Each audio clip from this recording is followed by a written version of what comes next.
Oke, sebentar. 1, 2, 3. Oh, sebentar. Ada yang baru mau join. Oke, kita ulang sekali lagi. 1, 2, 3. Baik, terima kasih teman-teman. Silakan Pak Abraham, saya serahkan ke Bapak. Oke, selamat malam semuanya. Kita mulai. Ada yang mau bertanya? Diberi kesempatan sebelum kita masuk ke materi.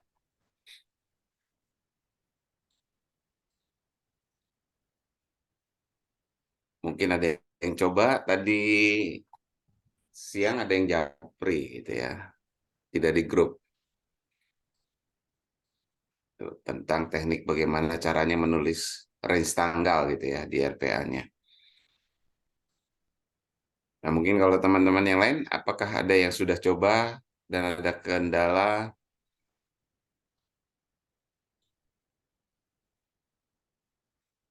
Sepertinya aman-aman saja. Sambil jalan, kalau ini boleh ditulis di chat ya. Kita mulai materi malam ini. Kita lanjutkan dulu. Nanti banyak sesi yang kita bisa gunakan untuk kembali.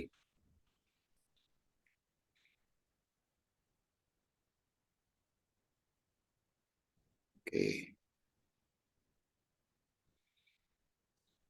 Kita akan coba melihat di tentang debugging.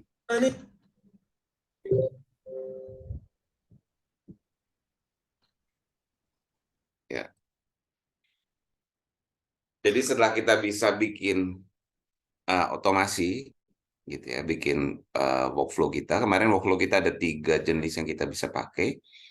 Aktivitas yang sifatnya sekuensial, atau aktivitas yang berupa flow control. Di situ banyak decision makingnya, apakah dia mau lurus, apa mau balik lagi, apa mau kembali ke turun ke bawah misalnya ya. Untuk melompat itu kita bisa pakai flowchart. Sedangkan kalau yang sequential urutannya kita bisa pakai sequence. Sedangkan yang berhubungan dengan satu stage dengan ke state berikutnya atau tahapan-tahapan yang sifatnya lebih modular, kita bisa menggunakan state machine. Nah, di dalam kita melakukan otomasi, mungkin kita akan ngalamin logik yang keliru gitu ya. Artinya secara bisnis proses, outputnya tidak sesuai dengan harapan. Nah, fungsi untuk kita menelusurin itulah kita dengan namanya proses debug. Gitu ya.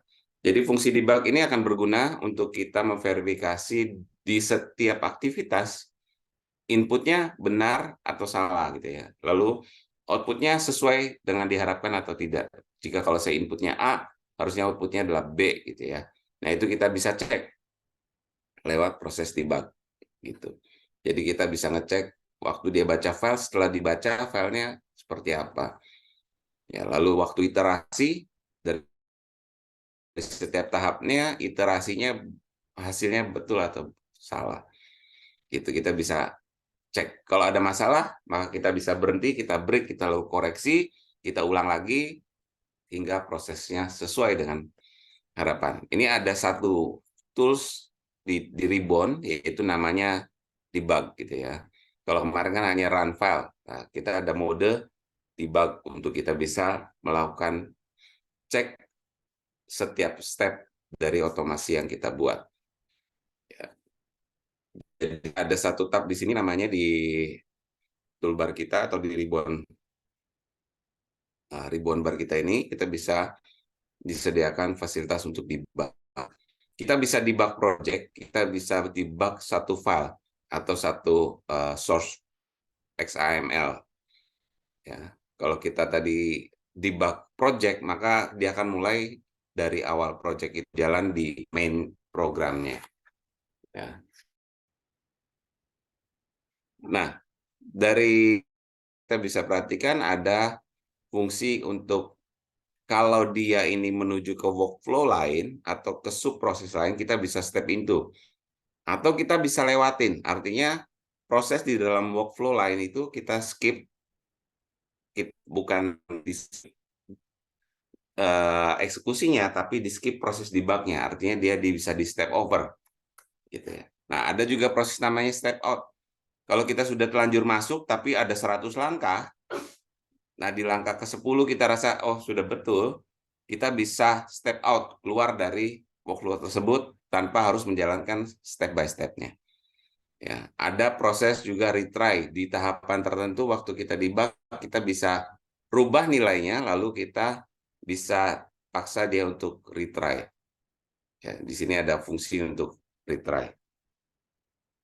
Ada step yang kita bisa ignore, kita lewat atau kita bisa ulang kembali. Ya, jadi ada banyak hal yang kita juga bisa fokus. Kita ada di aktivitas mana nih? Ada di elemen mana? Nah, nanti kita bisa juga diarahkan kita di elemen tersebut. Ya. Lalu ada opsi namanya breakpoint. Jadi kalau kita punya 100 langkah, kita mau uji dari atau kita berhenti di langkah ke-50. Nah, di langkah ke-50 atau di aktivitas yang ke-50 kita bisa tambahkan namanya breakpoint. Nah, waktu kita run debug, maka dia akan berhenti di breakpoint tersebut. Dari breakpoint kita bisa lanjutkan dengan step into, step over, ataupun step out. Ya, ini bisa seperti ini. Oke, ada juga melihat langkah-langkah dari eksekusinya. Nah, ini ada highlight elemennya. Kita juga bisa melihat aktivitas di lognya. Ya. Ada proses jalan picture in picture. Jadi eksekusinya di istilahnya apa ya, di layar terpisah. Gitu. Atau kita bisa lihat log file eksekusinya. Ini open logs gitu ya. Oke, jadi apa yang kita mau lakukan dalam debug ya kita bisa mulai proses debugnya. Sebetulnya dia run juga, run aktivitasnya, tapi dalam mode debug gitu ya. Jadi kalau mode debug maka kalau ketemu breakpoint dia akan berhenti. Gitu. Kita bisa start gitu ya. Kalau debug dia akan prosesnya adalah step by step dia akan dilangkahi. Jadi kita udah run debug, habis itu kita step into atau step over atau step out gitu ya. Untuk kita tesnya. Ya, ini tadi ada sorot tadi ya penjelasan satu-satunya. Nah, ini breakpoint kita bisa hidupkan, artinya diaktifkan atau dia di disable, atau kita bisa lihat breakpoint-nya ada di titik mana aja nih. Jadi ada panel khusus namanya panel breakpoint. Jadi kita bisa lihat kita memberikan titik-titik berhenti waktu saat eksekusi itu ada di mana. Kalau slow step ini untuk supaya tahapan eksekusinya itu bisa dibuat lebih lambat, gitu ya. Jadi waktu kita eksekusi dia akan jalankan lebih lambat atau lebih cepat sesuai dengan kebutuhan kita. Ya, di sini ada slow step ya. Tujuannya untuk kita bisa melihat pergerakannya lebih lambat, gitu ya. Jadi bukan dikasih delay, tapi delaynya di sisi breakpoint, ya di sisi debugnya, di proses debugnya. Oke, panel yang disediakan gitu ya. Ini diterjemahkan jadi nggak enak gitu ya. Ini ada panel penduduk lokal nih. Jadi ada watch panel gitu ya. Ada nanti kita lihat deh. Nanti ini watch panel yang ini ada lokal panel gitu ya. Ada call stack di sini. Nomor 2 ini call stack, ada breakpoint panel, ada panel watch, ada panel yang immediate. Artinya kita bisa lokal panel ini adalah menampilkan semua variabel atau elemen yang kita gunakan. Jadi waktu di step itu ini berhubungan dengan variabel apa saja, dengan argumen apa saja, dengan elemen apa saja, lalu kita bisa lihat properti dari elemen itu waktu runtime terjadi gitu ya. Jadi kita bisa lihat, oh ini labelnya sudah berubah, oh variabel saya sudah berganti, oh variabelnya udah ada isinya gitu ya. Jadi ini lokal panel. Jadi melihat semua variabel properti dari gitu ya, dari objek atau elemen atau activity gitu ya, yang sedang aktif saat proses eksekusi tadi ya. Kita contohnya di step 5 itu adalah panelnya adalah aktivitas untuk step into. Jadi kita bisa lihat juga teksnya apa gitu ya. Lokal panel tadi, bukan lokal penduduk gitu ya. Jadi lokal panel ada juga ada call stack. Jadi ini kita tahu ada di tahapannya di file main, dia ada sedang di aktivitas apa gitu ya. Jadi ini urutannya sampai di posisi di mana dia gitu.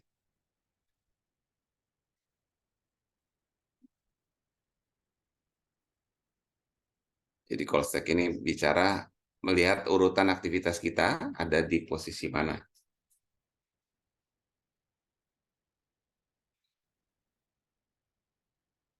Ya, ini ada breakpoint. Jadi kalau kita punya memberikan breakpoint di aktivitas tertentu, maka kita bisa lihat ada di aktivitas mana saja dan statusnya apakah sudah dilewatin atau belum gitu ya. Ini juga bisa dikasih kondisi. Kalau dia hit berapa kali, baru dia berhenti misalnya. Contohnya dia di breakpoint tapi di dalam iterasi. Jadi kita bisa juga kasih kondisi, kalau kondisinya terpenuhi dia akan berhenti. Ya, jadi breakpoint tujuannya untuk kita mengamatin secara lebih detail di posisi aktivitas yang kita mau cek. Ya, ini ada namanya watch panel, jadi kita bisa bikin, kalau tadi lokal panel itu semua variabel yang aktif di atau berhubungan dengan scope atau objek yang saat itu sedang terjadi. Sedangkan kalau kita bikin watch panel, ini berarti kita daftarkan variabel apa saja yang kita mau cek atau properti dari satu aktivitas yang kita mau cek. Itu kita bisa tambahkan di watch panel. Nanti value-nya kita bisa lihat. Ya. Sedangkan yang immediate itu biasanya kalau kita mau ngetes suatu variabel atau suatu ekspresi, kalau saya punya variabel A, kalau variabel A itu saya operasikan, bisa jadi concat, bisa jadi join, bisa jadi substring, kita bisa langsung lihat nilainya jadi apa. Nah, itu kita bisa tuliskan kode atau perintah untuk kita bisa langsung operasinya di sini. Jadi bisa menampilkan nilai tertentu atau melakukan operasi tertentu. Ya, seperti sama dengan plus, minus, bagi, join, atau kita panggil dengan metode tertentu yang bisa kita pakai. Jadi direct evaluasi suatu nilai gitu ya. Nah, tadi kalau yang di lokal itu kita juga bisa rubah nilai properti secara runtime. Lalu kita bisa retry gitu ya. Oke. Ini beberapa yang sering terjadi di otomasi, elemen tidak ditemukan. Biasanya kalau ini berhubungan dengan UI. Contohnya kita suruh ngeklik suatu tombol, tapi tombolnya tidak ada atau berubah elemennya. Nah, otomatis ini akan menjadikan otomasi kita gagal. Nah, tadi constraint dari sisi waktu yang umumnya ya tadi elemennya belum selesai ke load, jadi belum ada atau ada perubahan dari sisi program yang diakses. Kalau dia bukan program yang sifatnya seperti ERP, kalau ERP relatif lebih konsisten, kecuali dia dalam tahap development, sehingga tampilannya berubah, posisinya berubah. Nah, ini bisa jadi masalah di dalam otomasi. Kira-kira latihan debugging seperti itu. Kita coba, oke ya, ini topik kita hari ini debugging sama error handling ya.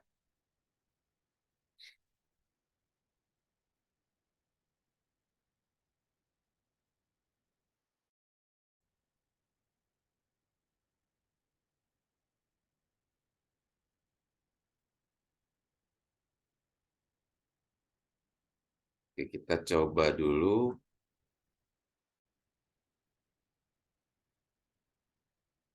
Ini jenis-jenis activity. Saya coba sharing singkat di sini aja.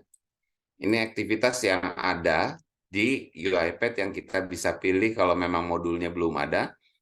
Ya tadi yang berhubungan dengan sistem activity untuk di otomasi dia defaultnya pasti kita. Ini yang berhubungan dengan UI. Kalau kita ada aplikasinya berbasis Citrix atau terminal bisa pakai. Atau kita yang berhubungan dengan OCR atau translate gitu ya. Ini juga kognitif kita bisa pakai kalau kita cek nih. Tidak semuanya free, tapi mayoritas free. Ya, ada yang berhubungan dengan password atau kredensial. Jadi kredensial ini salah satunya adalah kalau kita nanti berhubungan dengan harus login ke Windows, nah kita bisa simpan password kita atau akun kita itu di dalam namanya Windows Credential. Ya, ada activity yang berhubungan dengan Excel, ya ada yang berhubungan dengan input gitu ya, ada email, ada berhubungan dengan PDF, ini ada terminal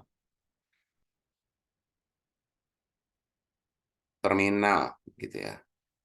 Ini kalau memang aplikasinya berbasis apa namanya konsol ya atau terminal.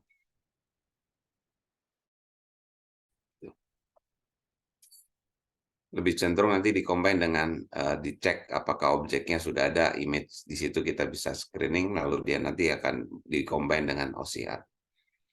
Atau yang berhubungan dengan web, ini ada yang pakai JSON, pakai API, itu juga bisa digunakan. Ya, ini ada aktivitas yang lain juga, ada juga yang kita berhubungan dengan akses ke database gitu ya, ada yang kriptografi, ada OCR, ada berhubungan dengan exchange gitu ya, FTP. Ini nanti kita tinggal pilih. Nah, yang paling umum yang sejauh ini saya pakai adalah dengan Google Suite. Jadi Google Suite itu contohnya dia bisa berhubungan dengan Google Sheet, dengan Google Drive. Jadi kita bisa naruh file kita di Google Sheet, lalu kita bisa akses di Google Sheet, gitu ya. Atau kita juga nanti mengupload file kita gitu, di Google Drive. Jadi kita bisa combine di sini. Nah, OCR yang biasanya kalau dia udah kompleks, dia umumnya berbayar. Ya. Ini OCR, ada yang juga berhubungan dengan aktivitas aplikasi berbasis Java, biasanya ini tools-nya harus terinstall, default-nya sih sisanya bisa dipakai. Ya. Ini idenya memanfaatkan kode Java gitu ya, kalau kita ada kode-kode library Java yang mau dipakai. Ini dengan Q, ini diterjemahkan jadi kegigihan nih. Ini pakai Google Translate. Ya, jadi kita bisa pakai antrian atau queue di orkestrator. Ya, yang suka pakai Python juga sudah ada, Salesforce juga ada kalau yang berhubungan dengan marketing. Ya, SAP juga ada, tapi ini juga pasti perlu izin ke adminnya untuk bisa setup pluginnya dari sisi SAP-nya juga bisa di-allow gitu ya. Ada banyak aktivitas yang kita bisa pakai gitu ya. Ada macam-macam, ada Microsoft dengan 365, Azure, Google Vision gitu ya. Ini semua yang berhubungan dengan remote desktop juga bisa dipakai. Ini tadi alurnya ini. Aktivitas ini materi awal harusnya, tapi di intro ulang. Di contoh kita contoh kemarin yang file kemarin sudah diberikan, ada latihan state machine. State machine juga nanti kita bisa review ulang di pelajaran berikutnya, khusus di materi state machine. Ini contohnya adalah kalau kita punya main program kita seperti ini. Kalau kita jalanin dari main, kita debug, berarti mulainya adalah dari start gitu ya. Jadi kita bisa dari desain kita jalanin debug.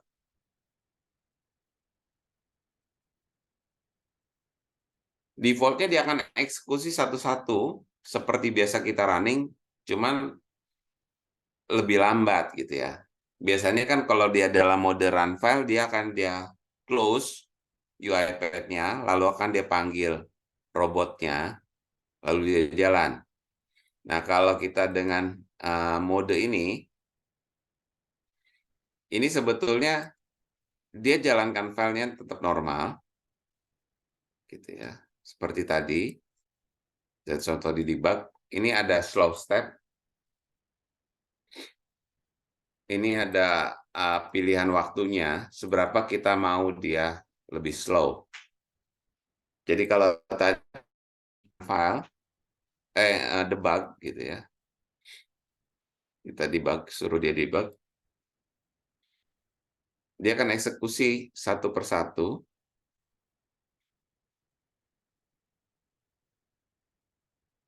Ya, kalau kurang lambat nih bisa ditambah.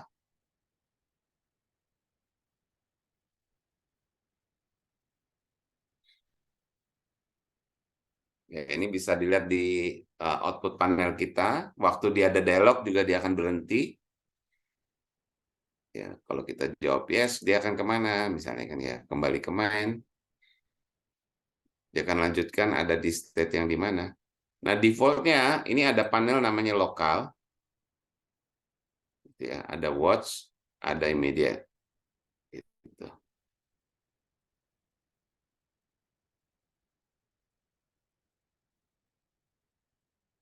Contoh, ini ada apa nih? Variabel misalnya ya. Ini lokalnya harusnya kelihatan. Di watch, contohnya kita tambahkan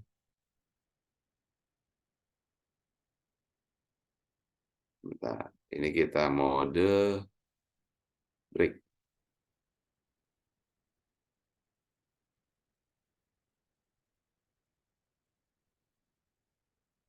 Jadi itu ada dialog pertanyaannya. Nah, ini dia di mode ini dulu nih. Bentar.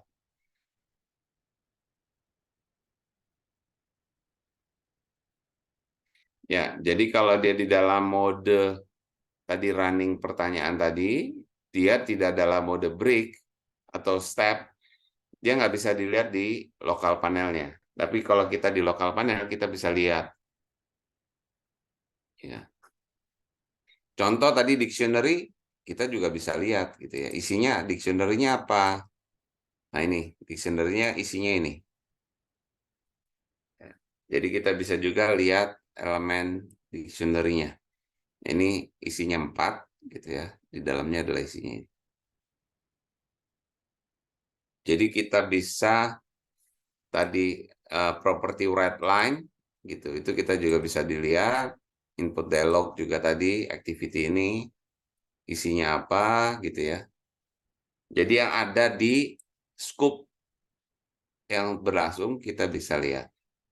Ini contoh suhu AC. Kita mau bikinin di sini suhu AC gitu ya. Jadi kita bisa langsung lihat nilainya. Ya, suhu AC ini sekarang nilainya adalah 24. Gitu ya. Kalau di immediate, contohnya kita bisa bikin suhu AC ditambah 3 gitu. Ya, kita bisa langsung evaluasi, oh, kalau suhu AC ditambah 3 itu sama dengan 27. Ya, jadi kita bisa evaluasi saat itu juga, kalau saya operasikan ini nilainya jadi berapa. Gitu. Ini dengan immediate. Tadi kalau kita mau memberikan namanya breakpoint, contoh, kita akan breakpoint kalau dia ketemu activity. Ini karena kita ada di activity ini. Contoh kita akan break kalau dia ketemu di activity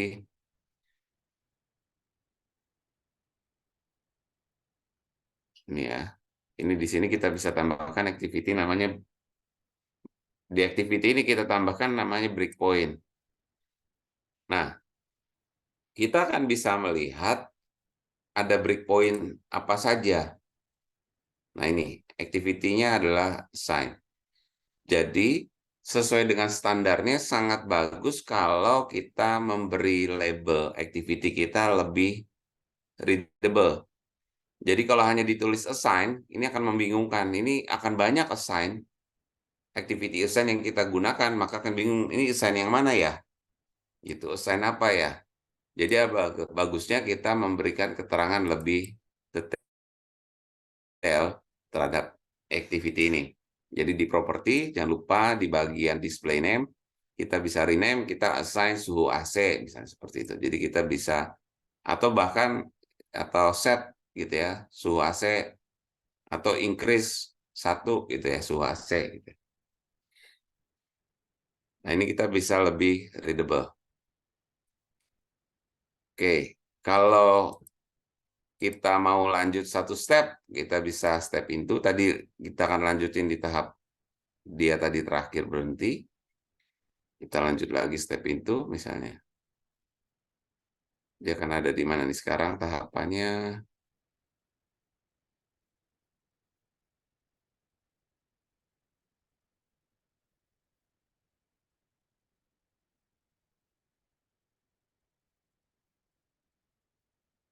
Oke, ntar kita review ya. Contoh kita lihat step itu lagi. Dia ada di mana nih? Bentar ya. Nah, ini dia sekarang baru masuk ke if. Dari if, kalau step into dia akan masuk ke dalam blok di bawahnya. Gitu ya. Kalau step out, dia akan keluar dari blok then ini. Gitu ya. Kalau di sini masih ada tahapan berikutnya, kalau step out berarti dia akan melanjutkan, tapi tidak step by step, tapi akan keluar ke blok di atasnya. Gitu. Tapi tetap dieksekusi tahapannya. Ini bisa step out lagi, berarti keluar lagi ke yang paling atasnya. Oke, kita bisa continue untuk melanjutkan. Ya, dia akan kembali ke sini, lalu suhunya kita lihat dia sudah +1. Ya. Kalau kita oke, dia akan berhenti di sign. Kelihatan dia kalau masuk ke posisi breakpoint, dia akan kelihatan di sini merah bahwa dia masuk ke area breakpoint ini. Jadi dengan breakpoint kita nggak perlu step by step kita harus lewatin, tapi kita bisa langsung menuju gitu. Waktu dia tertrigger, berarti dia terlewatin dieksekusi sesuai dengan harapan kita atau tidak. Jadi kita bisa direct, kita berikan titik breakpoint. Kalau kita sudah tidak mau breakpoint gimana? Berarti kita klik kanan, kita toggle lagi juga bisa, berarti dia tidak aktif gitu ya. No condition defined, berarti dia tidak akan lewat di sini. Jadi kalau kita lanjut dulu, ini tetap dieksekusi yang tadi. Ya, kembali ke sini. Kalau kita bilang hit, harusnya tidak ada breakpoint gitu. Maka dia akan kembali lagi ke titik dialog tadi. Ya, jadi kalau statusnya kosong begini berarti dia breakpoint-nya tidak aktif gitu ya. Kalau dia berubah warnanya jadi ada hitam atau blok hitam, artinya tulisannya ini berarti sedang aktif di breakpoint tersebut. Nah, kalau kita punya lebih dari satu boleh nggak? Boleh. Contoh, berhenti kalau di state code gitu ya. Di mana di sini? Kita pasang toggle breakpoint lagi. Itu ada 2. Ya. Kalau dia aktif atau tercapai kondisinya dia akan di sini. Kalau tadi mau dikasih logic, ya tadi di sini bisa diedit dikasih kondisi.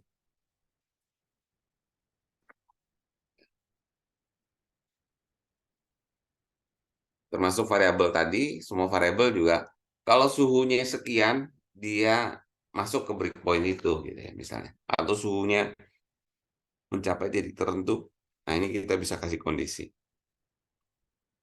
Ya, atau hit counter.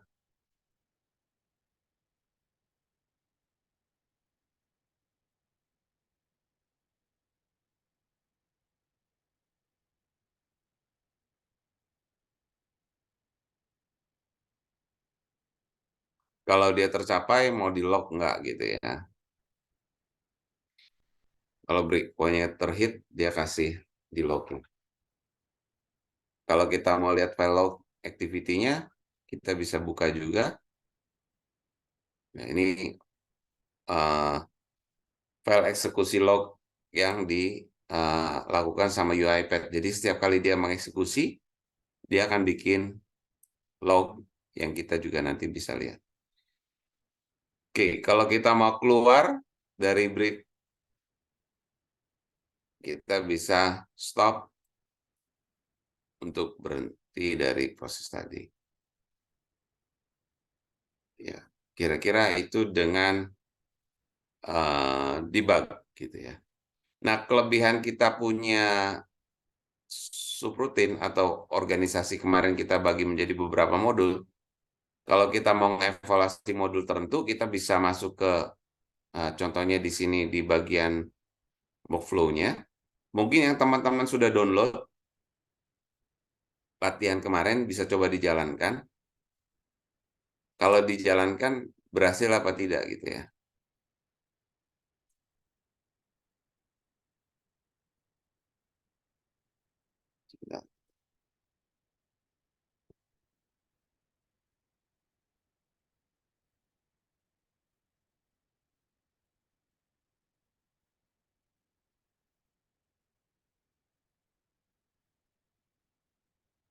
Ya, nah coba yang punya teman-teman berhasil nggak ya?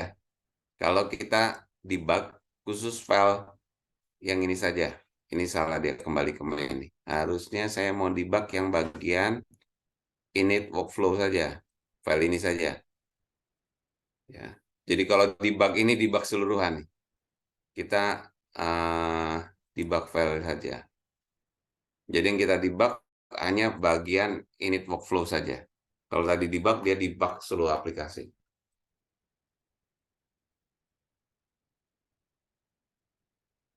Oke.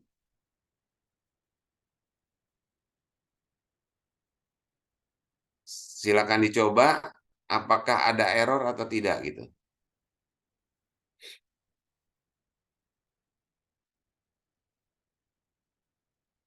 Dari file yang kemarin silakan dijalankan gitu.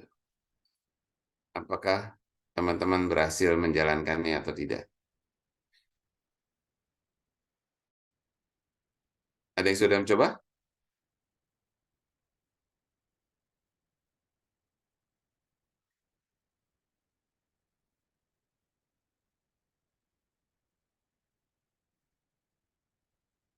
Adakah yang sudah mencoba? Filenya ada di share di kemarin di Telegram, di grup kita. Saya sudah share, silakan di-download, silakan dicoba. Apakah berhasil menjalankan program init workflow saja sampai dengan tampil pertanyaan yes, no tadi ya, kalau kita jalankan. Nah, perbedaannya kalau dijalankan dia nggak akan masuk ke tampilan konsolnya, dia akan diminimize, studionya langsung dia jalankan robot. Yang berhasil sampai dengan eksekusi ini ada nggak? Ya. Jadi prosesnya hanya sampai dengan bagian bertanya apakah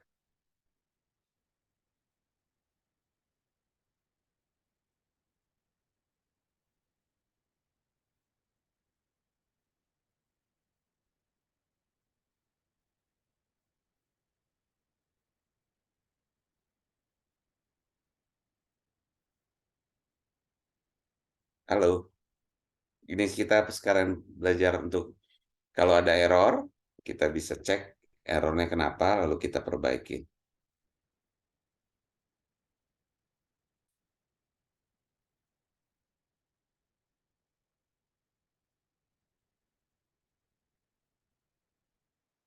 kasih waktu 5 menit untuk mencoba.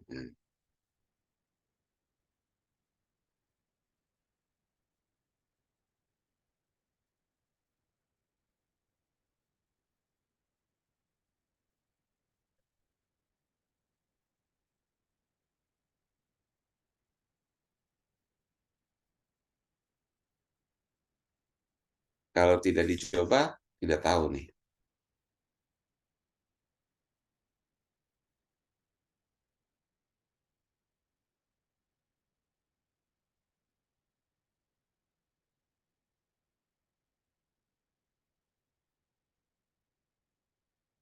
Kalau peserta boleh share screen?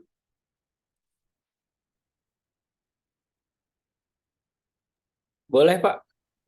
Nah, Mas Rifan boleh, Pak Rifan boleh coba di-share kali ya problemnya. Sambil yang lain mungkin kalau mau coba yang tadi, latihan state machine, bagian file init workflow gitu ya.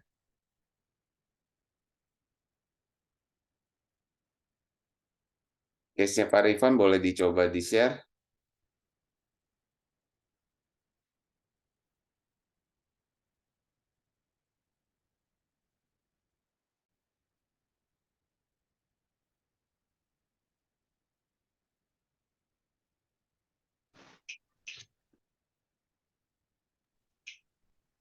Sorry Pak, Brad, sorry izin. Eh, Terkait yang masalah saya yang dokumen itu browser, Ya, saya coba ini kan di website kantor saya. Kalau di sini saya lagi di rumah nggak bisa oh nggak buka bisa Pak. akses ya. Iya, lagi nggak bisa. Kira-kira saat contohnya mirip apa ya sebentar. Saat kita klik elemennya itu, dia muncul yang lain seperti itu. Kayak kita mau buka aplikasi website apa gitu, dari home-nya, dari rumahnya, Mm-mm. klik misalkan untuk list presensi misalkan. Ya, Saat kita klik list presensi, dia muncul pop up, bukannya di tab yang sama, mm-mm. tapi pop up ke new Windows, new Windows Ya. Chrome. Itu Tapi gimana ya Pak? selalu kalau kita klik dia pasti lari ke situ ya Pak. Betul. Dan di akhirannya juga dia ada kayak key-nya gitu, Pak, berubah-ubah dia. Oh. Opsinya eh, opsinya paling namanya itu Pak. Kalau dulu kalau di versi lama activity-nya tuh attach attach browser. Ini kan Bapak berhubungan dengan browser ya. Kan defaultnya Betul, open Pak. browser. Lalu kita jalanin aktivitas tapi ternyata dia buka halaman lain kan gitu ya. Betul. Nah, kalau aktivitas lama itu pakai namanya attach browser, tapi kan attach browser di modern activity tidak ada. Jadi semuanya distandarkan namanya adalah use application or browser. Jadi Bapak kasih aktivitas use application and browser lalu diklik lagi tuh bagian itunya, halamannya. Nah, kalau itu aktivitasnya mau diulang-ulang, berarti kita buat supaya dia dinamis gitu, Pak. Cara untuk dinamisnya itu kasih apa ya, Pak? Soalnya belakangnya itu berubah-ubah dia untuk URL-nya. URL-nya berubah-ubah ya, path-nya ya. Kita Betul, contohnya apa ya? berubah-ubah.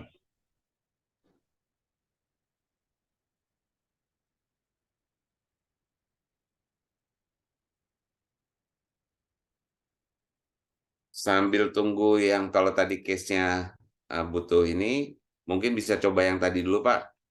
Yang latihan tadi ada yang berhasil dijalankan? Jalaninya bagian init workflow saja, Pak. Jadi kita mau mendebug workflow, namanya init workflow. Jangan jalanin dari main. Kalau dari main pasti Bapak lancar-lancar saja. Nah, tujuannya kita mau bikin modular. Kemarin kan belajar organisasi project. Kita buat modular itu supaya apa? satu modul atau satu file itu bisa kita jalankan secara mandiri. Kita bisa debug, kita bisa tes. Modul ini sudah berhasil, modul ini berhasil, modul itu berhasil. Ah, mungkin contoh URL-nya seperti itu, Pak. Ada di belakangnya tuh ada key apa, dan itu masing-masing suka berubah tergantung kita ngekliknya kapan tuh. Ya, ya. Contohnya kan Atau Bapak misalnya mau bikin schedule buat si ID user atau employee A gitu kan gitu.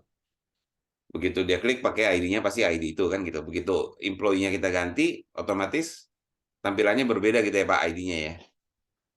untuk si pet-nya ya, pet Ya, URL itu. heeh. Sebetulnya kan ini ID dari aplikasi web utamanya, tapi pop-up-nya kan nggak ada ID-nya kan Pak. Apa ini yang halaman web pop-up-nya? Itu halaman web pop-up-nya, Pak. Oh, pop-up-nya berarti dia eh, berupa window yang ada URL-nya berarti ya Pak ya? Betul, Pak. Bukan memang panel pop-up saja disebutnya window pop-up gitu. Artinya ini memang buka load satu halaman kan gitu ya Ah aplikasinya. ya, betul, Pak. Betul. Buka halaman tapi di Windows baru gitu. Ya, ya, Windows ya. browser baru. Eh,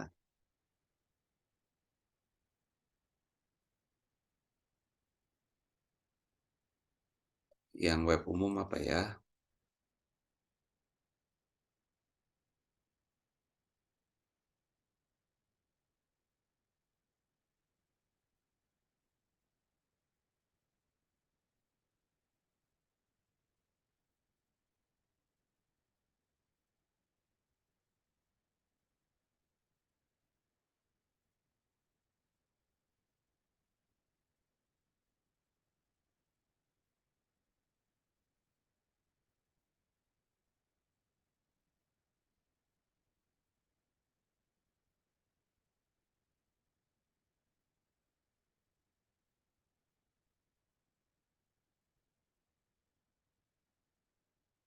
Dia bikin tab baru atau dia pop-up terpisah ya?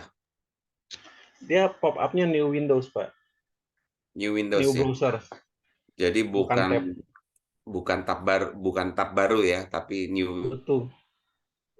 New Windows, Pak. Betul. New browsernya. Si Chrome-nya buka lagi new Windows.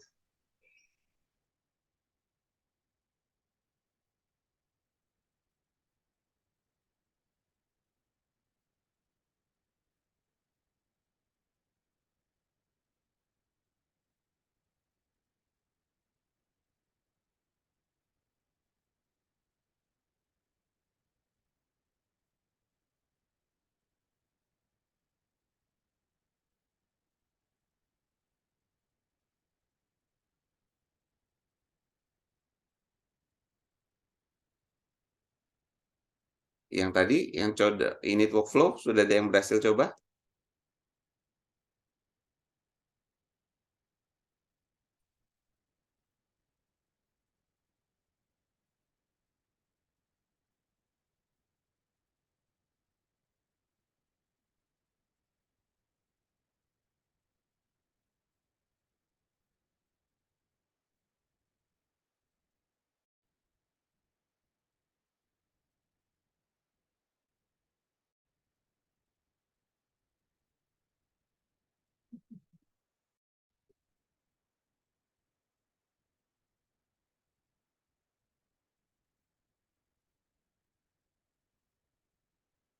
Atau kalau kita lihat mungkin mirip ini nggak Pak? Coba ya. Ini di iPad, webnya di iPad. Kalau saya klik sesuatu, dia akan buka. Kalau kebetulan ini tab baru, apa? Di tab baru gitu kan? Nah, iya, betul, Pak. Jangan kira-kira Seperti begini itu. ya. Kalau saya klik misalnya akademi gitu nih, misalnya training, dia kan buka nggak lanjut di halaman yang sama gitu kan? Mirip ini ya. Cuman Iya, bedanya dia di browser baru gitu kan? betul, Pak. Ada yang error. Nah, errornya kenapa? Yang lain ada error apa berhasil nih? Apa Pak Taufan saja?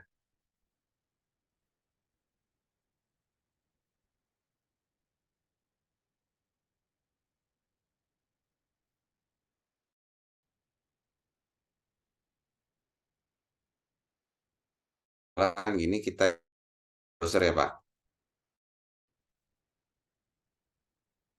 Lalu eh, contohnya ini kita buat jadi browser sendiri dulu, new window. Ini contohnya kan kita ada di halaman ini, forum.uipath.com webnya ya.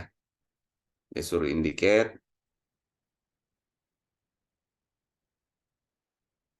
Mana nih? Nah, oke, aplikasi. Oh, kok belum terinstall? Oke. Oh, sebentar, sebentar.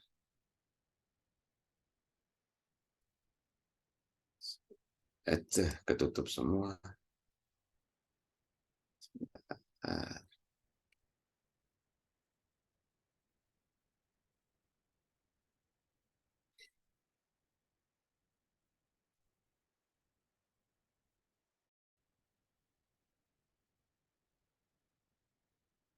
kita ulang, petnya ke sini.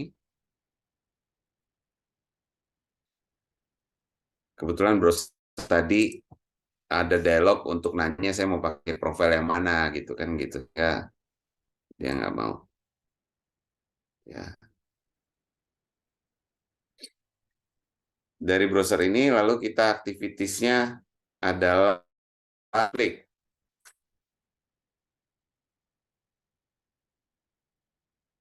Yang pertama adalah kita mau klik di dokumen di akademi terus training gitu ya Pak ya. Misal saya bikin indicate, suruh klik elemen akademi.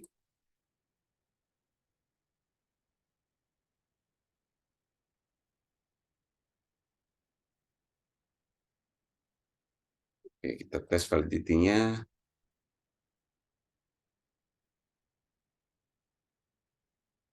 So, oke, confirm. Lalu saya suruh klik lagi. Indicate on sini.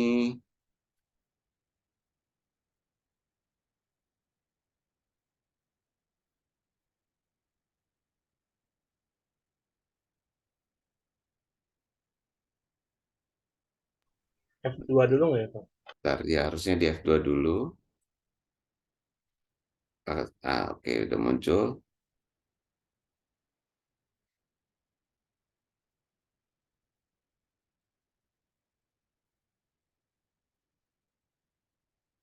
Hilang dah. Bentar.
Nggak mau.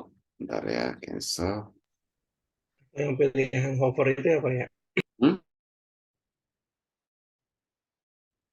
Kita kayaknya F4 deh.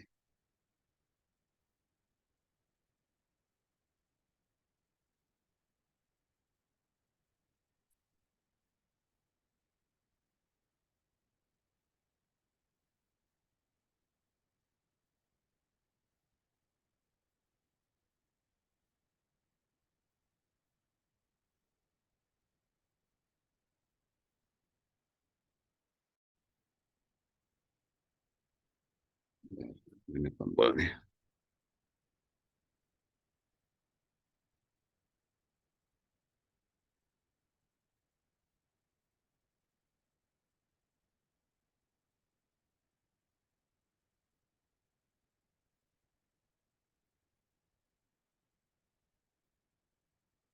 Yang hilang.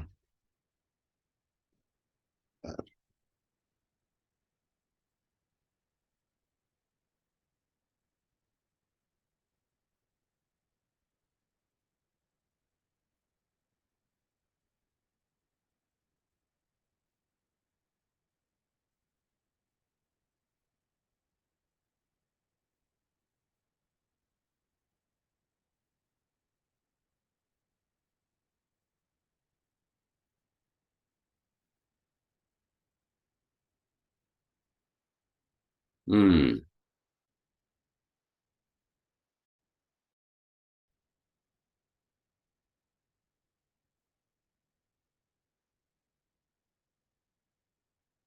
ini computer visionnya hidup soalnya. Bentar.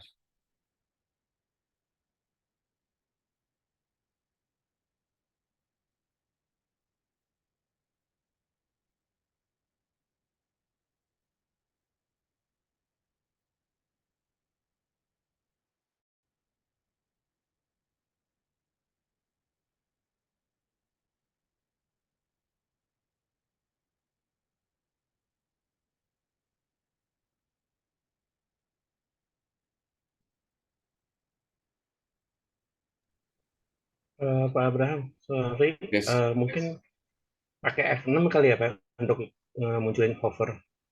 sebentar ya.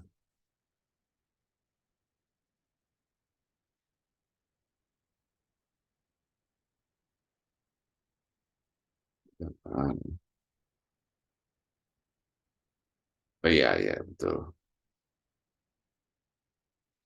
Betul, betul.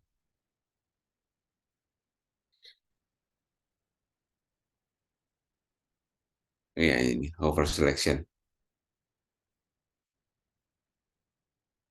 Nah, tadi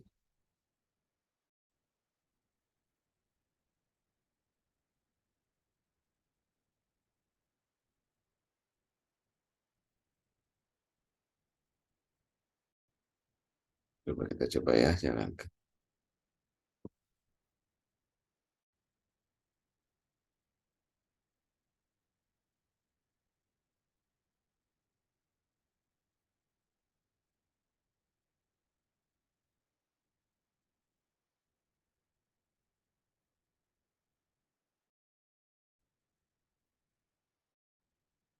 Oke,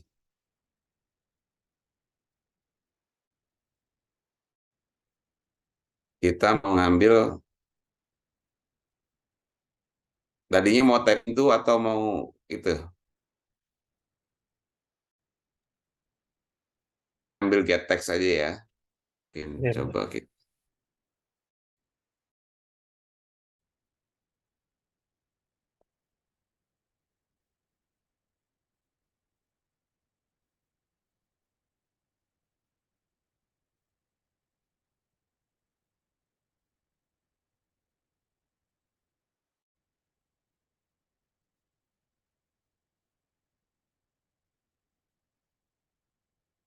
ke variabelnya Ctrl K,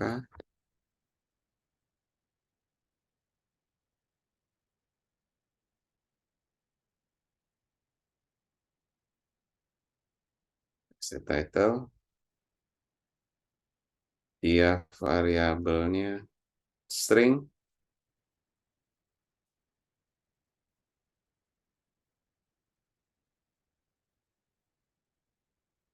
message block,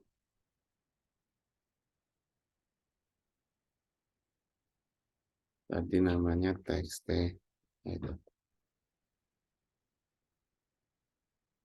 Oke, asumsi browsernya kita tutup semua.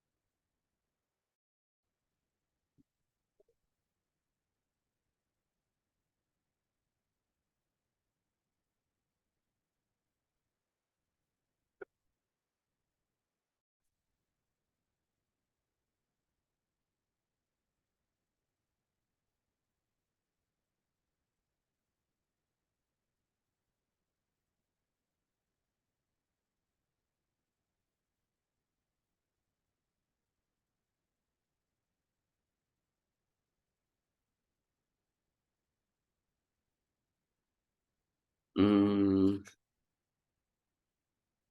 nggak ketemu gitu ya. Nah iya Pak, saya sih pakai ini lagi use application browser lagi ke Ya, URL yang baru itu Pak. Betul. betul. Jadi karena dulu itu padannya ini dengan get text sebetulnya kan gitu.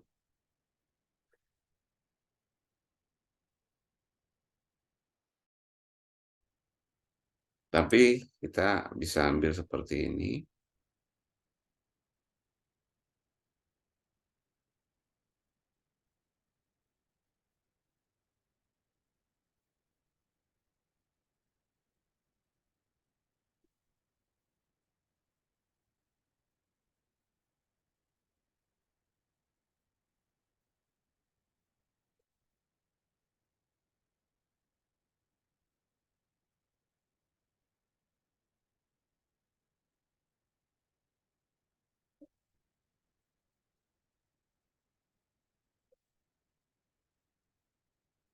Oke, ketemu.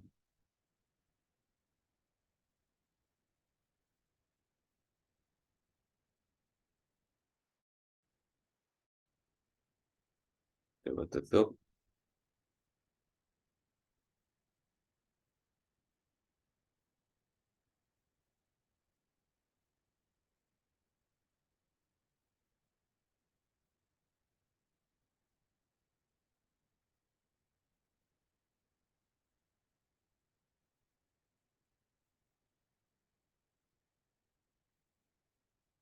Kita buka forum.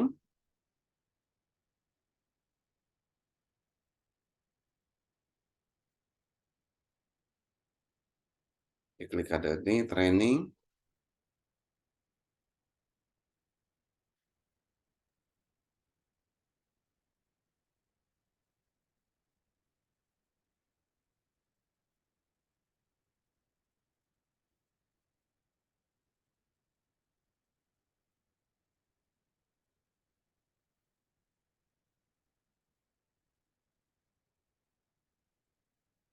Hmm,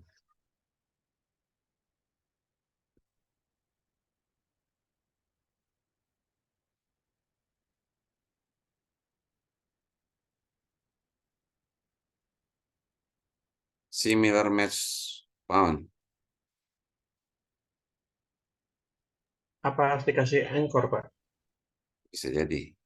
Kalau terlalu banyak yang mirip. Ya, jadi.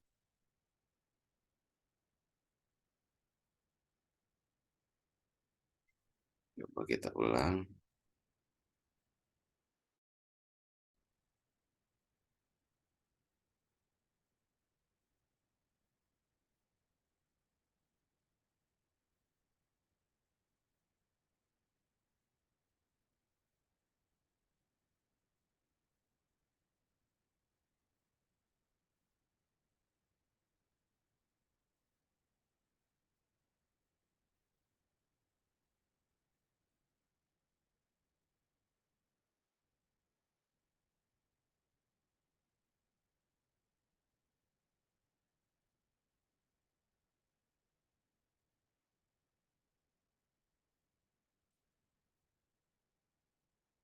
Oke.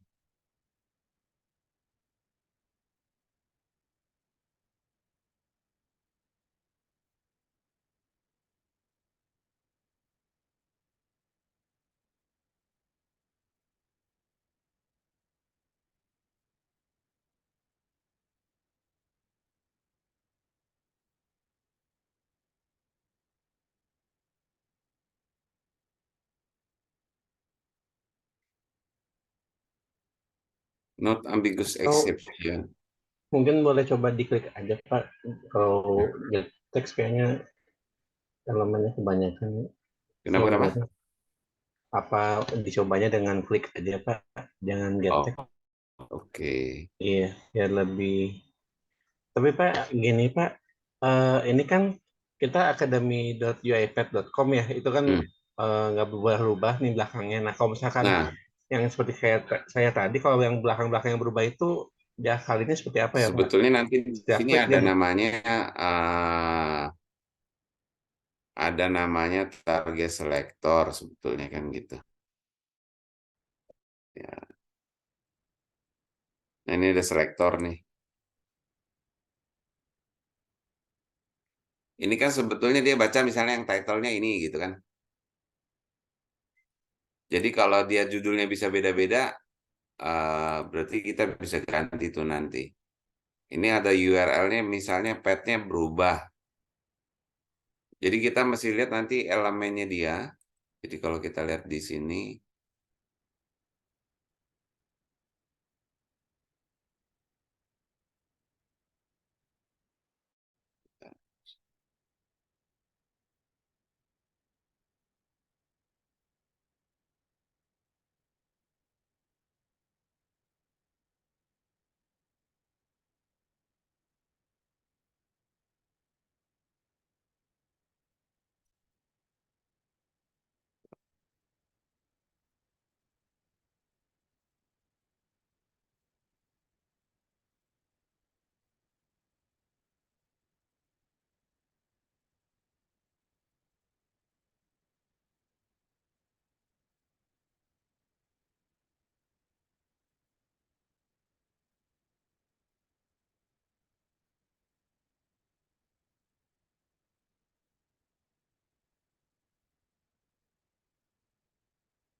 ini tadi elemennya elemen apa ya tadi? Saya klik ya. Eh, sebentar, sebentar. Use application.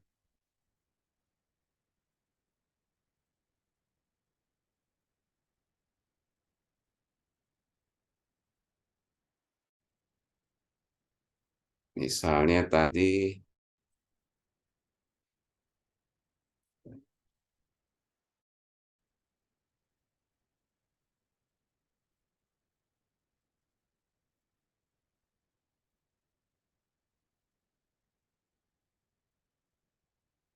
di sini kan udah pakai fuzzy logic sebetulnya ya.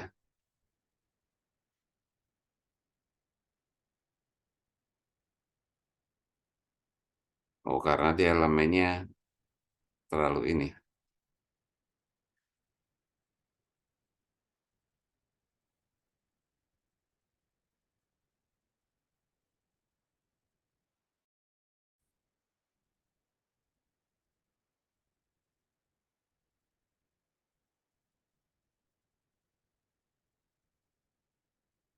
Karena ini tadi teksnya berubah-ubah.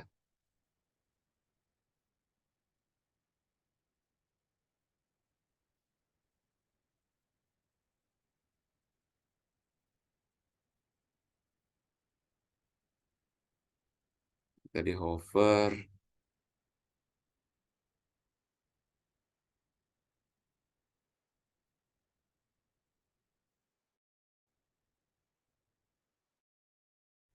Kalau dia teks, sepertinya teksnya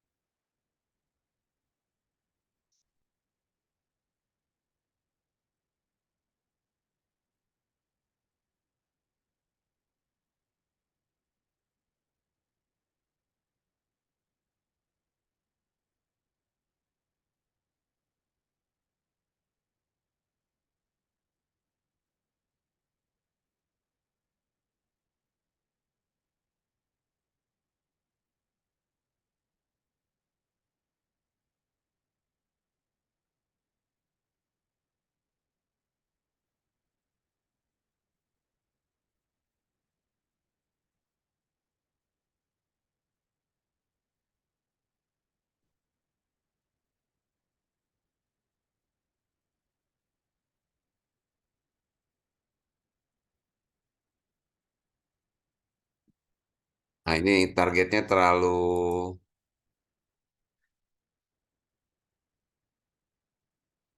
kalau dipakai fuzzy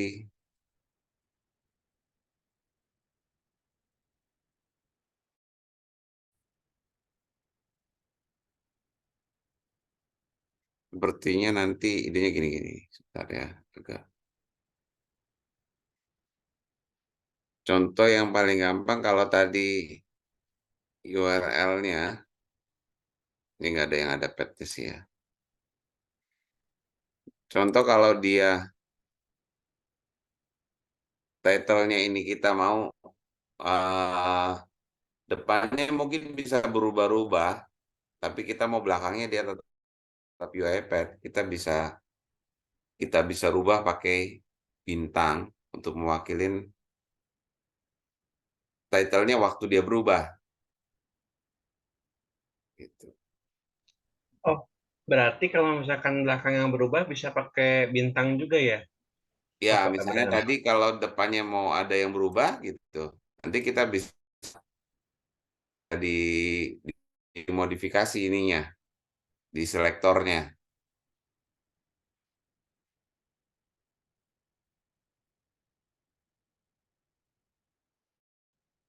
Harus case-nya lebih baik kalau memang case yang ini ya. Ini yang di modern nih memang agak lebih kompleks ya. Kalau mau bisa hidupkan mode klasiknya. Jadi kalau klasiknya ini harusnya ada open browser.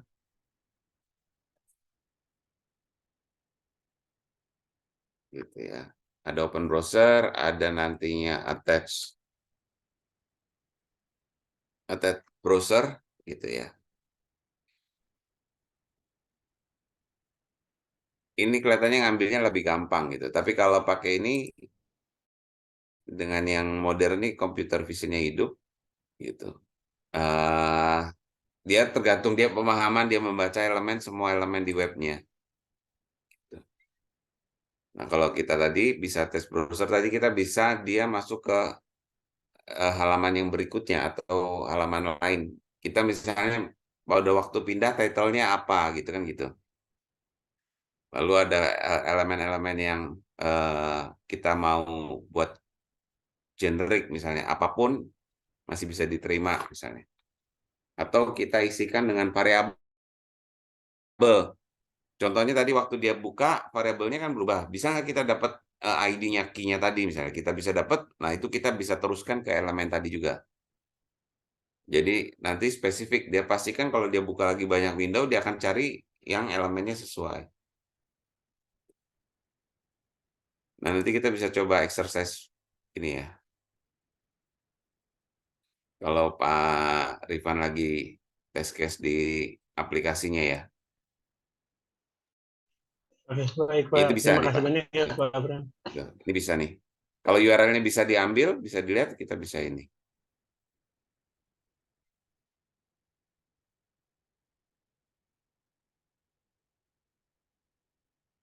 Nah, cuman efeknya nanti mungkin bisa coba yang klasik ini ya Pak. Pakai attach browser. Gitu.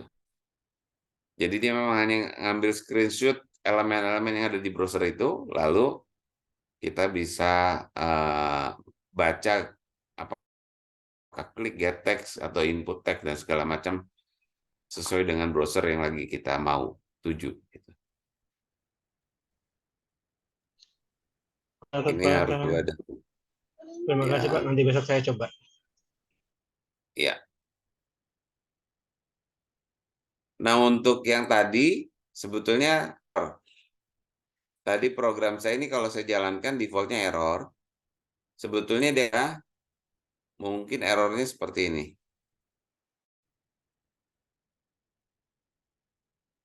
Nah, yang ini saya disable. Pasti errornya adalah seperti ini.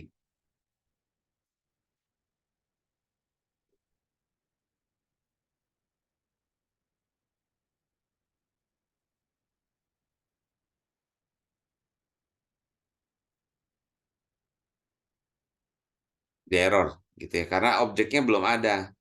Kenapa objeknya belum ada? Karena di sini kita ada argumen config itu adalah in out diambil dari luar. Dengan harapan di luar itu sudah diinisialisasi. Karena ini objek dia harus di create dulu di new objek instannya baru bisa dipakai. Nah, karena itu supaya kode di dalam sini juga bisa kita testing, maka kita bisa, ini tadi untuk comment out, jadi untuk aktifkan kembali, saya bisa enable kembali, Ctrl E, Ctrl D. Di sini saya bikin if, kalau config, ini tadi variabel argumennya adalah config, kalau config is nothing, lalu dia suruh untuk setup.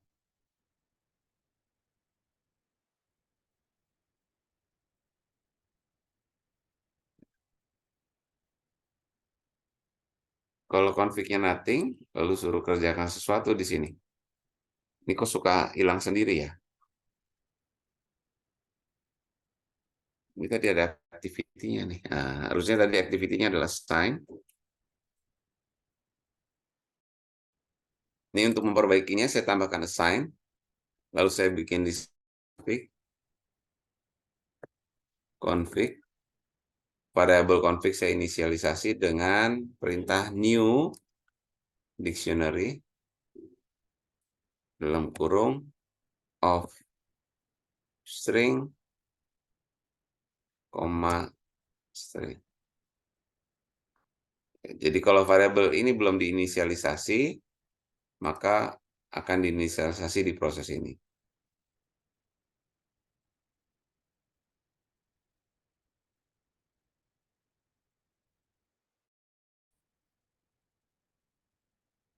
Oh, ini salah typo ya. Harusnya of string. Oke, tanda serunya sudah hilang, berarti errornya tidak ada. Jadi bagiannya hanya menambahkan ini. Dan ini bisa di-run khusus bagian init workflow-nya saja. Jadi dengan kita bikin dia modular, maka kita hanya bisa tes bagian itu saja.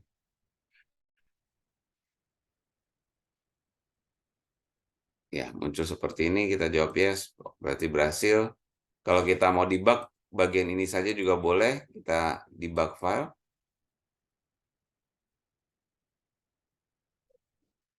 Dia akan masuk, dia baca workbook-nya. Ya, kalau dia masuk ke step berikutnya, berarti dia nothing-nya tadi dieksekusi karena dia config-nya dijalankan. Dia write line, looping, ya dari step-nya baru muncul sini dialog, dia berhenti. Kalau saya jawab yes, proses berhasil sampai dengan membaca log. Gitu. Jadi bagian ini kita bisa edit satu bagian. Mau kalau dia state mesin bisa nggak? Bisa juga. Gitu. Jadi membuat organisasi kita menjadi modular itu tidak harus dia state mesin gitu ya. Aplikasi yang biasa juga, project biasa, kita bisa gunakan full sequence tapi dia dimodularkan, bisa juga. Intinya untuk memanggil file project yang lain adalah dengan memanggil dengan invoke workflow gitu ya. Variabel yang kita mau passing ke dalam sini kita taruh di argumen gitu ya. Jadi di workflow yang akan kita panggil kita setting sebagai argumen, arahnya ada in out atau ya. Lalu data ini karena dia in out dia sebagai in dan juga sebagai out. Kalau out saja berarti dia tidak bisa ditulisin di sisi sini gitu ya. Dia hanya tampung aja. Jadi mau nggak mau harus bikin variabel di dalam, diolah lalu ditampung ke variabel outputnya. Seperti ini. Jadi ada direction-nya kita panggil. Nah, variabel ini akan dipakai di main. Ya. Jadi ini perbedaan antara variabel dengan argumen. Oke, ada pertanyaan? Diberi sesi bebas.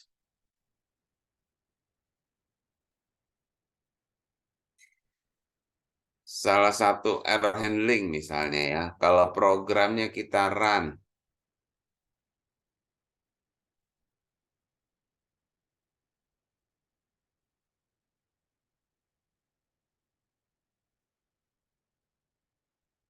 ini kebetulan nggak masukin, pilihannya sudah ditentukan ya. Kalau dia nanti dia harus ada input, berarti kita ada penanganan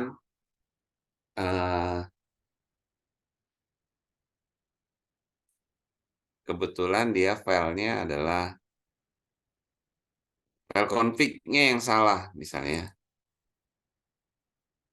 Di config ini kan kita isi variabel tadi.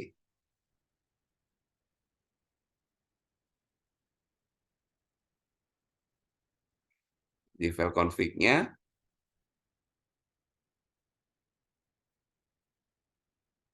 ternyata ini bukan 30 tapi 3O. Nah, mungkin kan kelihatannya mirip nih. Kalau kita jalanin bagian yang ini, run,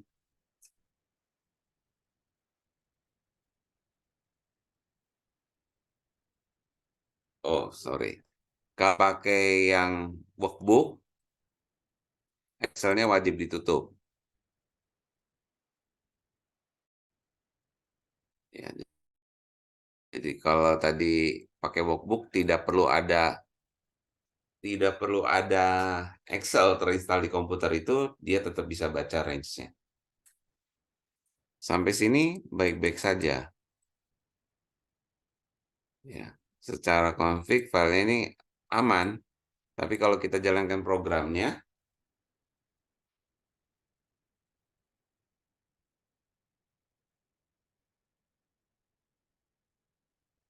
sampai bagian ini oke, gitu saya jalanin, error dia bilang kan gitu. Ini namanya kita nggak punya exception nih kan gitu.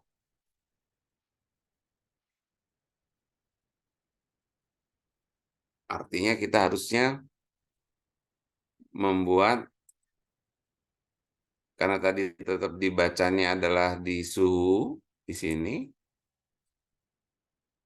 maka errornya akan muncul waktu proses, baik ini yang di bagian ini conditionnya,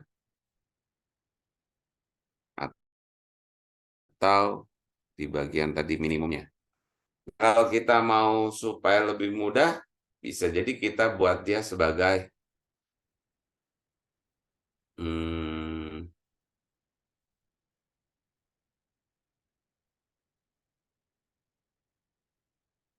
workflow baru ya.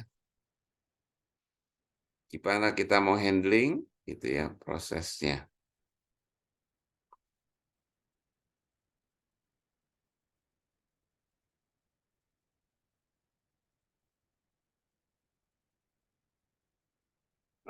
Misal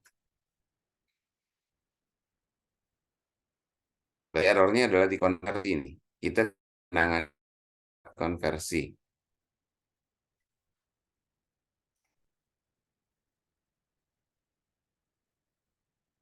Secara logik berarti harusnya kita ada bikin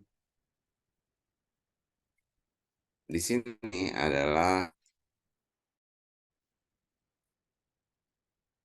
artinya sign.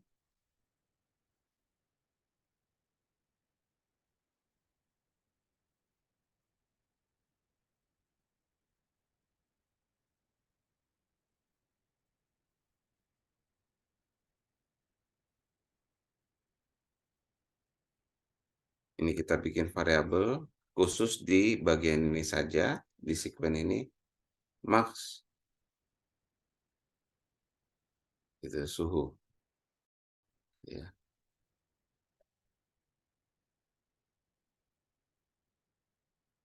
Dia akan baca, max suhu ini default nanti akan menjadi string, kita buat jadi integer.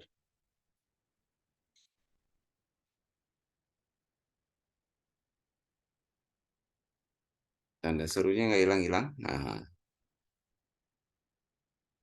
oh, belum saya rubah ini. Tadi saya udah ganti ya. Integer. Oke.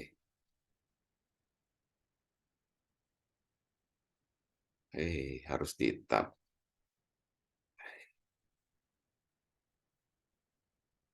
Nah, oke. Max suhu sudah disetting, tapi ini berpotensi masalah. Berarti kita harus surround dengan try catch gitu ya.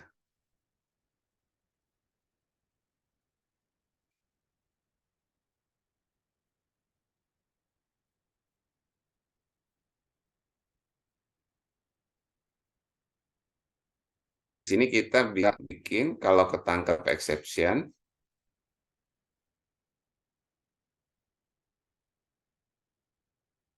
misalnya di sini exception,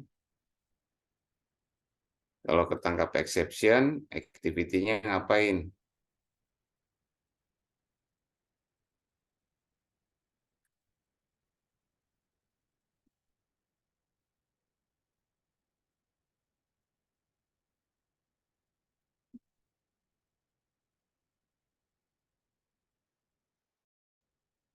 Nah, ini throw exception, message-nya adalah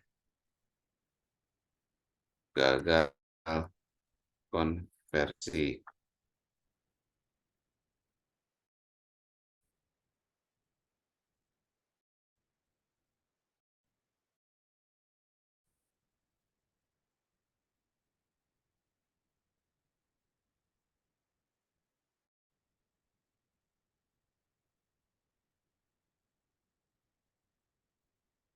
Oke, sebentar ya. Misalnya kita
sebentar ya.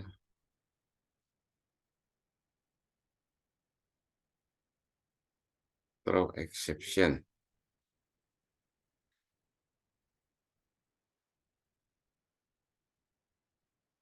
Dia mau ditangkap di mana nih? Bentar. Kalau ketangkap, dia lempar.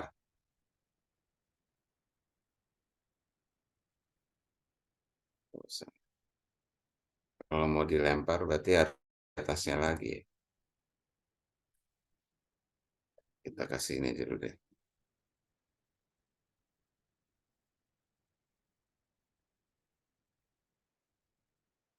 Kalau tadi kita throw,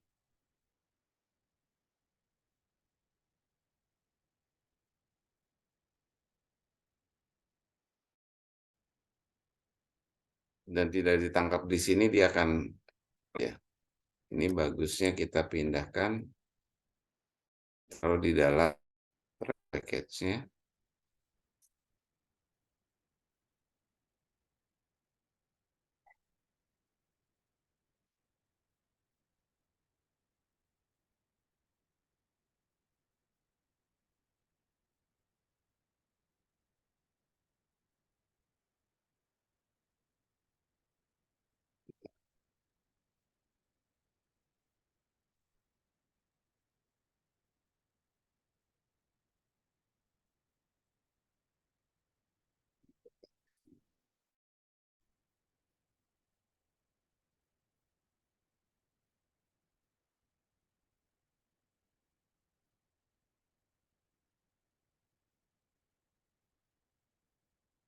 exception.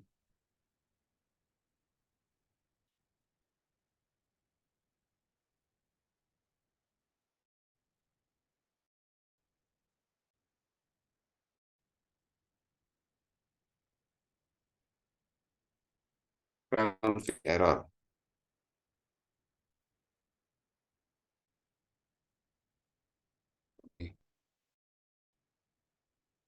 Config error. Jadi ini kalau di harusnya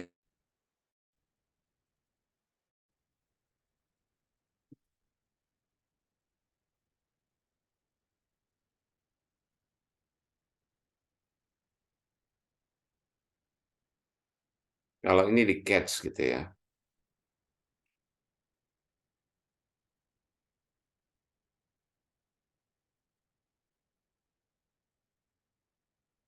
File config error, tapi dia akan kembali lagi ke sini lagi nih. Nah, tinggal kita penanganannya kalau config error, kita mau kemana nih? Aplikasi berhenti, gitu ya. Atau dia akan kembali ke sini. Jadi ini logiknya kita bisa buat kalau dia state-nya. Kalau error, harusnya diloncat ke sana gitu kan. Ke end state-nya.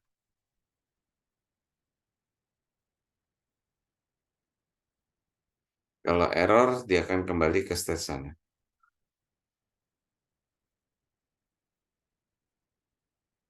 Oh, ini lagi running ya. Kita berhentiin dulu. Mode editor.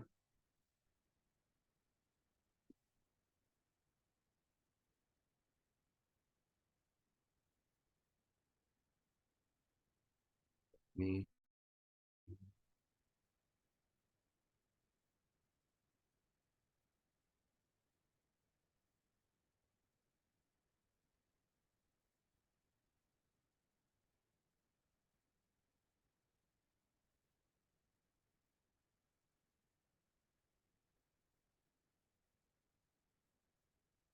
Kondisinya apa nih?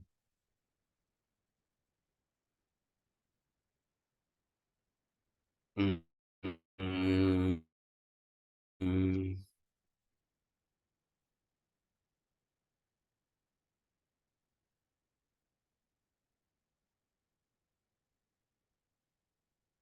Ini namanya business exception ya. Saya lupa gimana bikinnya.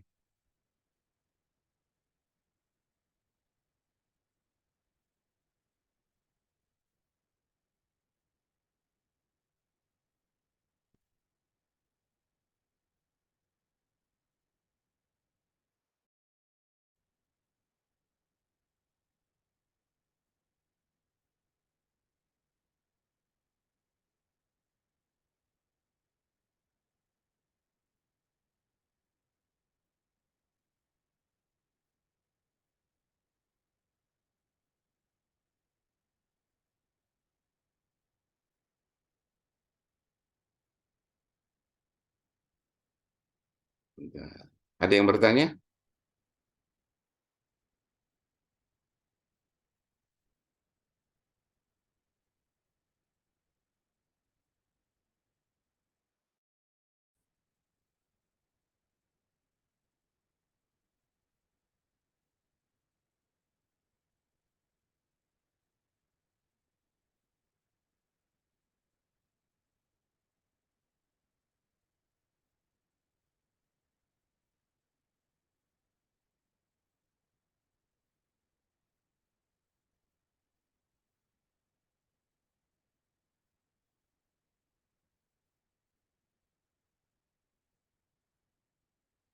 Oke. Ini ada business exception. Di sini waktu dia ketemu error, kasih message box ini, lalu saya bikin assign.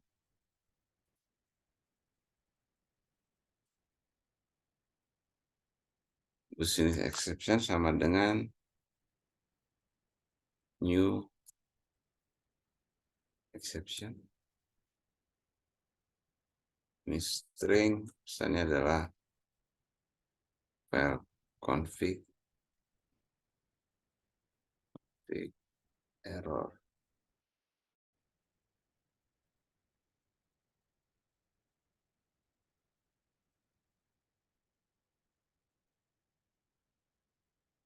Harus integer.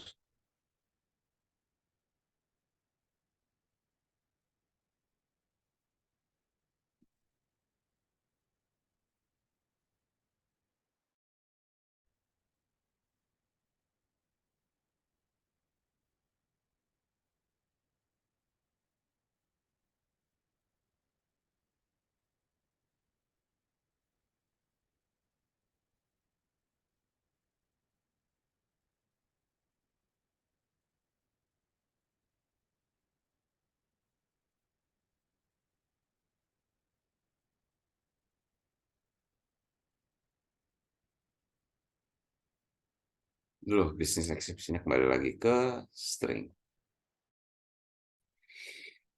Nah, ini.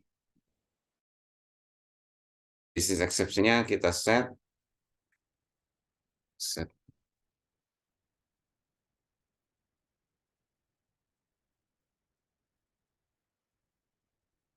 Jadi objek exception awalnya adalah null. Dia akan ke sini kalau ini adalah business exception is not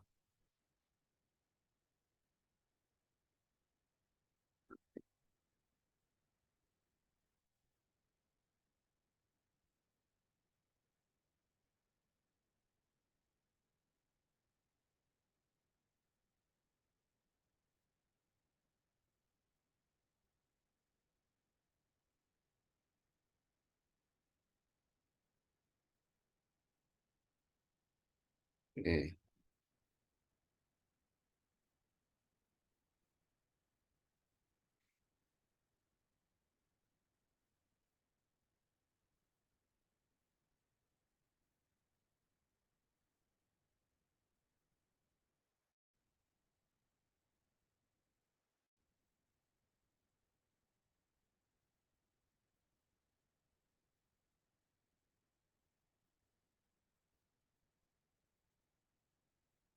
Salah ya, bentar. Logiknya ada salah. Business exception.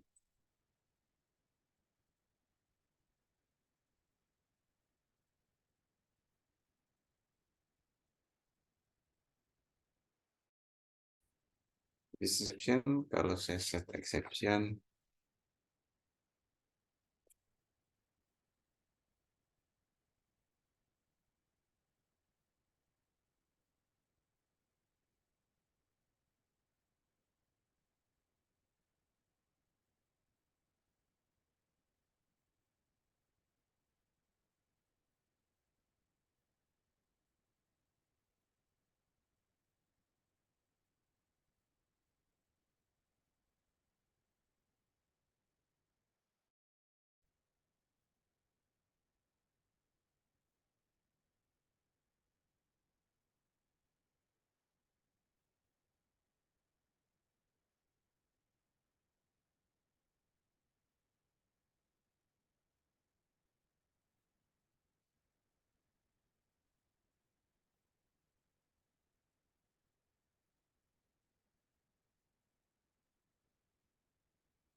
kalau dia ada isinya, dia akan lari ke sini.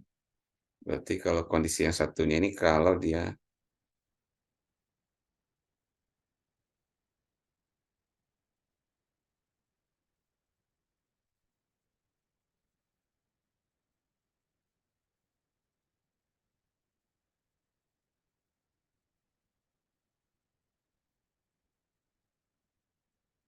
kasih judul ini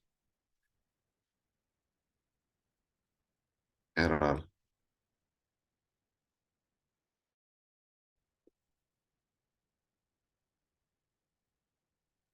Logiknya kalau kita typo di itunya ya. Oke, coba kita run file.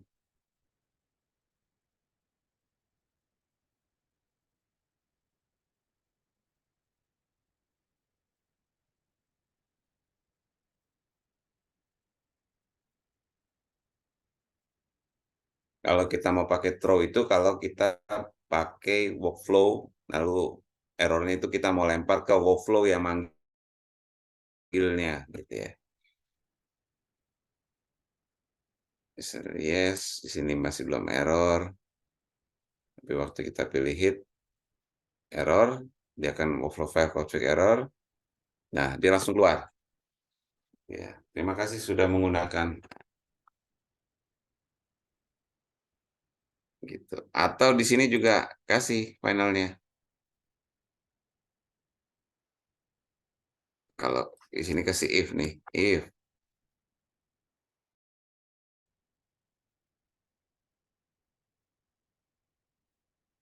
nggak mau if-nya.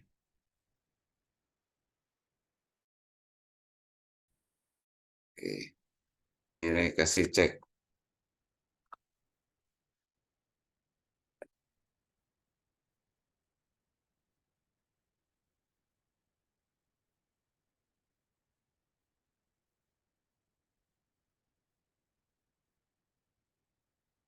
Kalau bisnis ininya nothing, maka message box-nya adalah ini.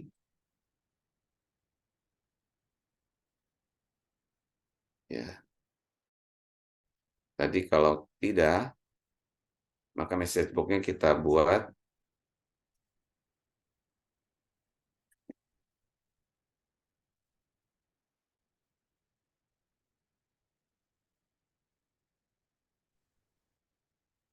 section dot to string. Jadi pesan errornya suruh kita tulis di layar. Jadi ini kalau dia nanti pakai workflow, dia bisa throw supaya lempar ke si pemanggil gitu ya. Karena waktu di catch sebetulnya errornya sudah hilang. Karena ini tadi satu level dengan main, jadi saya nggak bisa throw. Kalau throw itu berarti kalau dia dipanggil di beberapa tahap, dia bisa lempar lagi errornya ke pemanggilnya. Contoh kalau hit tadi gagal, dia akan cek file config error, lalu dia akan pesannya berubah, system exception. Ya, file config. Jadi ini namanya business exception, artinya exception yang kita bisa buat boleh lebih dari satu, bisa bikin variabel sebanyak mungkin sesuai dengan jenis-jenis logic error yang kita mau tangkap. Gitu. Kira-kira seperti itu dengan exception error handling, gitu ya. Yang kita bisa tambahkan waktu kita tangkap kalau ada kondisi tertentu, nah kita bisa buat kondisi tambahannya. Seperti tadi. Kalau error kita tanganin, kalau baik-baik saja ya nggak ada error, gitu. Karena ini terjadinya di file config, maka kita cek waktu baca config, gitu ya. Sebenarnya ini yang lupa, ini harusnya mak suhu gitu ya. Karena ini udah dikonversi ke mak suhu, harusnya dia tinggal baca dari mak suhu ke sini.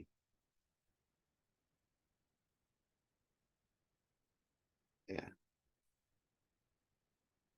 seperti itu. Ada yang mau ditanyakan? Kalau tidak ada, nanti yang barunya saya bisa update gitu ya. Dan saya kirim balik untuk ada contoh exception di sana. Sama tadi editnya banyak. Kalau kita pakai version control, kita tambah adalah error handling gitu ya. Nah, error handling. Saya commit and push, maka kode kita otomatis tersimpan di GitHub. Ya, ini otomatis ini, maka sudah sinkron. Pasti nanti di sana ada error handling gitu ya.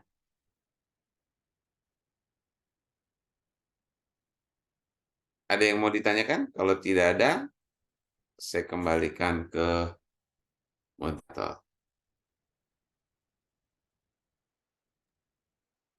Baik, gimana teman-teman? Ada yang ingin ditanyakan dulu sebelum kita sudahi? Yang baru di sini ada business exception, tipenya adalah exception. Dia sebetulnya adalah objek yang mengandung error message saja. Gitu ya.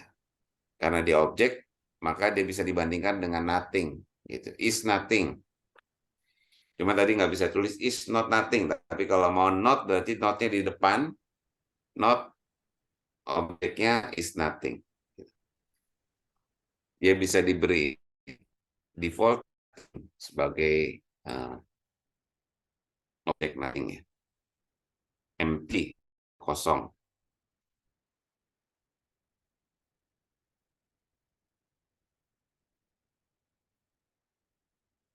Kalau ada, boleh.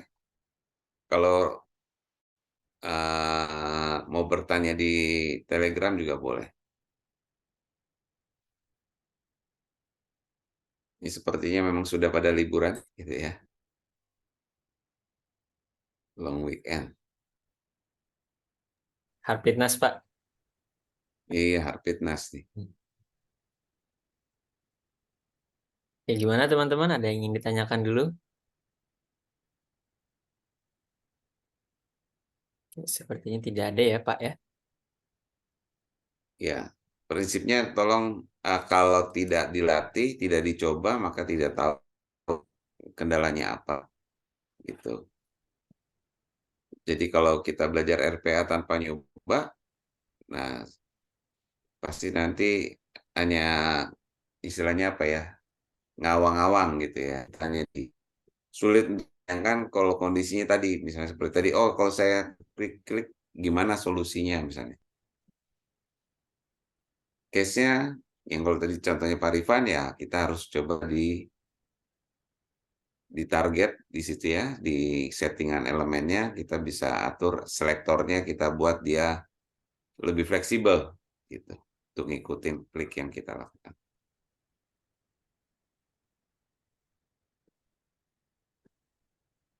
Boleh coba case-case sederhana, jadi teman-teman boleh lakukan yang memang sehari-hari.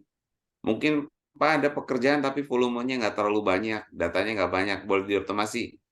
Karena dalam rangka belajar boleh, silakan gitu ya.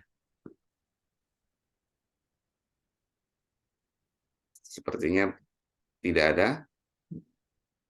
Artinya Mumpung masih pelatihan ya, mumpung masih dalam rangkaian pelatihan, alangkah baiknya benar seperti yang dikatakan Pak Abraham, alangkah baiknya jika sering-sering mencoba, karena dengan mencoba akan jadi tahu juga eh, isu yang akan dihadapi, tantangan yang akan dihadapi, dan bagaimana cara menangininya ya Pak ya.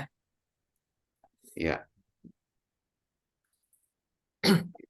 case-case-nya misalnya tadi berhubungan dengan Excel, kalau saya baca Excel seperti apa, misalnya kan gitu. Dengan data table. Mungkin kalau saya baca 2 Excel gimana, bisa nggak? Nah, paling kan kita coba satu-satu nih, baca 1 Excel bisa nggak, baca 2 Excel. Lalu bagaimana menggabungkannya? Nah, kalau di tadi pelajaran data table, activity-nya data table punya apa aja nih? Nah, kita bisa explore tuh. Mungkin kalau di kelas sesi kita nggak bisa juga belajar satu-satu activity kita jelasin nih. Tapi dengan kita coba lihat, oh di activity data table ini ada macam-macam nih, ada join, ada build data table gitu kan gitu. Ada di minus operasinya, ada di intersect. Nah, bisa nggak kita pakai gitu kan.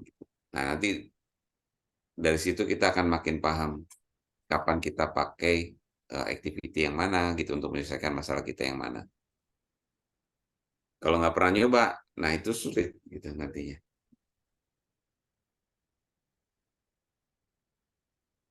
Syukur-syukur aman semua gitu. Ya mungkin aman semua ya Pak ya. Mungkin saja aman semua. Ya. Atau nanti kita ada sesi yang memang bisa kita project, nanti mungkin bisa jadi tugasnya project gitu ya. biar nyobain nih. Kalau nggak ketahuan sebetulnya. Teman-teman nih paham apa tidak gitu.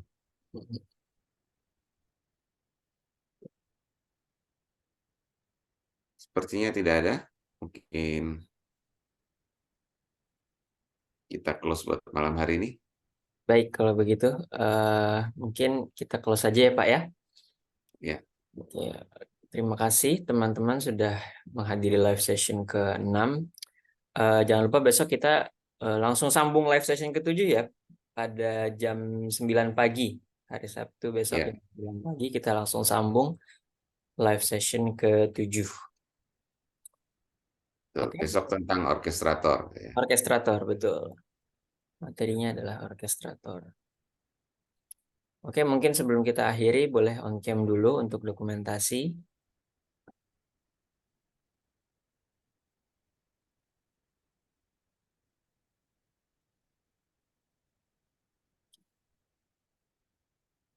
Ada lagi? Oke, sepertinya cukup ya. 1, 2, 3. Oke, terima kasih teman-teman sekalian. Sampai bertemu besok. Terima kasih Pak Abraham atas pemaparannya. Selamat malam, selamat beristirahat. Selamat malam, selamat istirahat. Terima kasih Pak Abraham. Terima kasih Sama-sama. Mbak Dita.